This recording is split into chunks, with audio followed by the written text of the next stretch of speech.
কিস্তির টাকা পরিশোধের জন্য আমি একটা আর্থিক অনটনে আমি ছিলাম। তো মহিলাটা যখন কাজে তদারকি করার জন্য আসলো, তখন আশেপাশে কেউ ছিল না। এটা নির্জন একটা জায়গা ছিল।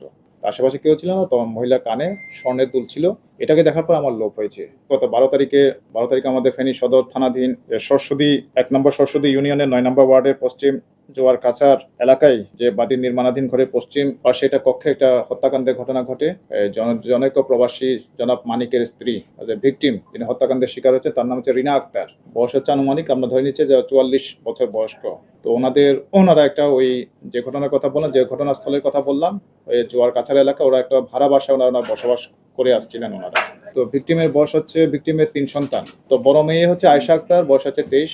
তো আয়েশা আক্তারের নবজাতক সন্তান থাকার কারণে সেই সন্তান সে ভিকটিমের বাড়িতে বসবাস করছিলেন ওই ঘটনার সময়। ওনারা যে ভাড়া বাড়িতে ওনারা ছিলেন, তো তার পাশের বাড়িতে ওনাদের একটা নির্মাণাধীন একটা বাড়ির কাজ চলমান ছিল। ওনার একতলা একটা টিনের বাড়ি ওনারা চলমান করছিলেন। তো সেখানে রাজমিস্ত্রি সহ বিভিন্ন রকম কার্যক্রম চলমান ছিল। তো ঘটনার দিন সে ভিকটিম রিনা আক্তার, সে নির্মাণাধীন কাজের অগ্রগতি জানার জন্য প্রতিদিনের মতো উনি শুধুমাত্র কাজে তদারকি করার জন্য উনি ঘটনাস্থলে গিয়েছিলেন। উনি তখন ওখানে যে অজ্ঞাতনামা যে আসামি, যাকে আমরা ভিকটিম ঘটনার মূল নায়ক হিসেবে আমরা সন্দেহ করছি, যে সাইফুল ইসলাম, তখন ওখানে ছিল। করার পরে তখন যাওয়ার পরে তো মহিলা ঘটনাস্থলে যাওয়ার পরে তো ওর পরিবার অনেকক্ষণ অপেক্ষা করার পরেও সে মহিলাতে যখন ফিরে আসলো না, তখন মহিলার যে দ্বিতীয় যে ছেলেটা ছিল আব্দুল্লাল রাজু, সে ওই মোহাম্মদ আলী মাদ্রাসায় ইসলামিয়া মাদ্রাসায় সে অধ্যয়নরত ছিল। তখন সে তার আম্মাকে খোঁজার জন্য ওখানে গেল। যাওয়ার পরে তখন সাইফুল ইসলামের সাথে দেখা হওয়ার পরে জিজ্ঞেস করলো, আমার আম্মাকে দেখেছেন? তখন সে বললো, হ্যাঁ, তোমার আম্মা তো এদিকে আসছিল, তো তোমার খালুর বাসায় বোধহয় গেছে। সে বলার পরে সে আবার ছেলেটা ফিরে পরিবারকে জানালো যে আমার আম্মা তো নাই এখানে, হয়তো এখানে গেছে। পরবর্তীতে অনেকক্ষণ হওয়ার পরে ওর মাকে খোঁজাখুঁজি করে যখন পেলো না, তখন ওরা সবাই মিলে এই যে জায়গায় ঘটনাস্থল, যেখানে আমরা সবাই মিলে লাশ উদ্ধার করেছিলাম, সেখানে দেখা গেলো যে বালুর স্তূপ ছিল। সে বালুর স্তূপের উপর একটা সিমেন্টের একটা বস্তা ছিল। তো ওদের সন্দেহ হওয়ার পরে ওরা সেই সিমেন্টের বস্তাগুলো ঠেলে দেওয়ার পরে বালু সরানোর পর দেখা গেল মায়ের মৃতদেহ ওখান থেকে উদ্ধার করা হয়েছে। তো ঘটনা ছিল এটাই। আমরা এই ঘটনার মোটামুটি আমরা রহস্য উদ্ঘাটনের জন্য আমরা দিনরাত আমরা চেষ্টা অব্যাহত রেখেছিলাম। পরবর্তীতে আমাদের কাছে খবর আসলো যে ঘটনার সাথে যে মূল যে ঘটনা যে সংগঠনকারী, অর্থাৎ যে ঘটনার সাথে যিনি জড়িত, তার অবস্থান চট্টগ্রামে শনাক্ত করা হয়েছিল। এটা জানার পরে আমরা পিবিআই থেকে কবিতার চৌকস একটা টিম আমরা চট্টগ্রামে পাঠিয়ে দিই। আসামিকে ডিটেক্ট করতে সক্ষম হয়, শনাক্ত করতে সক্ষম হয়। পরবর্তীতে আজকে তাকে আমরা মোটামুটি ১২টার পরে, দুপুর ১২টার পরে বা সামথিং এরকম কাছাকাছি সময় আমরা সেই আসামিকে আমরা গ্রেপ্তার করতে সক্ষম হয়েছি। আমরা গ্রেপ্তারের পরে কিছুক্ষণ আগে আমরা এখানে ফেনীতে হাজির হলো আমাদের পিবিআই অফিস। আমি নিজে ওকে জিজ্ঞাসাবাদ করেছি। জিজ্ঞাসাবাদ করার পরে সে সে হত্যাকাণ্ডে জড়িত থাকার কথা সে অকপটে স্বীকার করেছে। সে কিস্তির টাকা পরিশোধের জন্য আমি একটা আর্থিক অনটনে আমি ছিলাম। তো মহিলাটা যখন কাজে তদারকি করার জন্য আসলো, তখন আশেপাশে কেউ ছিল না। এটা নির্জন একটা জায়গা ছিল। আশেপাশে কেউ ছিল না, তখন মহিলার কানে স্বর্ণের দুল ছিল। এটাকে দেখার পর আমার লোভ হয়েছে।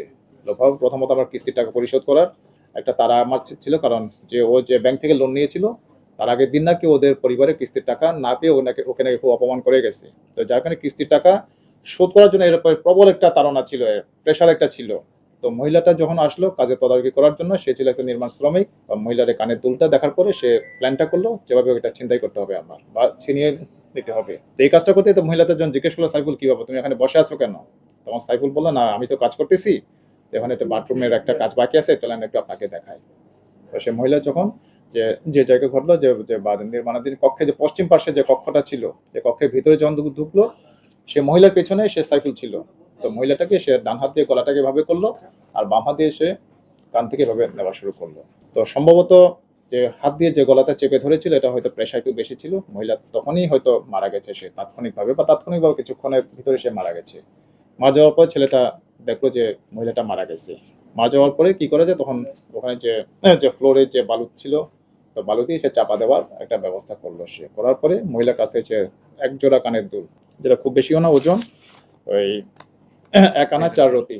তো এটাকে নিয়ে সে মোহাম্মদ আলী বাজারে চলে গেল। মোহাম্মদ আলী বাজারে গিয়ে জনৈক লোকনাথ স্বর্ণালঙ্কার দোকান, যেটা, ওখানে গিয়ে সেটা বিক্রি করলো। সে বিক্রি করে সে পেল ১৫,৫০০ টাকা।